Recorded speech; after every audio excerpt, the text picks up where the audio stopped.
கடுப்பேற்றார் மயிலாட். இந்த குற்றவாளி கூண்டிலே நின்று கொண்டிருக்கிறாரே, இவர் யார் தெரியுமா? பிரபல சீட்டிங் சாம்பியன் குரங்கு குப்பன். இவர் இங்கு நின்று கொண்டிருக்கும் எனது கட்சிக்காரர் முள்ளமன்றி முனியாண்டியிடம் தனது தங்கை திருமணத்திற்காக 1 லட்சம் ரூபாய் கடனாக வாங்கியிருக்கிறார். பணம் கொடுத்த எனது கட்சிக்காரர் பணத்தை ஒரு நாள் திரும்ப கேட்டிருக்கிறார். அப்படி கேட்டதற்கு இந்த குரங்கு குப்பன் என்ன பதில் அளித்திருக்கிறார்? வாங்கிய பணத்தை திருப்பி கொடுக்கும் பழக்கம் எங்கள் குரங்கு வம்சத்துக்கு இல்லை என்று பேசியிருக்கிறார். அப்படி பேசியதும் இல்லாமல் இந்த குரங்கு குப்பன் தனது குரங்கு புத்தியை என்னுடைய கட்சிக்காரரிடம் அப்ஜெக்ஷன் யுவர் ஆனர். ஏயா இன்னைக்கு நீ இப்படி உயிரை வாங்குற? நீ வாதாரப்ப என்னைக்காவது நான் குறுக்க போந்திருக்கலாம்? அடிக்கடியா ஒரு மனுஷன் கிராஸ் பண்ணுவா.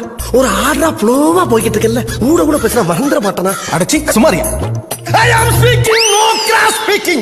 Sit down please. இது ஒன்ன கத்து வச்சுக்கிட்டு ஓயாம. மிஸ்டர் வண்டு, கோர்ட்ல இப்படி எல்லாம் அடிக்கடி கத்தப்படாது. கடுப்பேற்றார் மயிலாட்.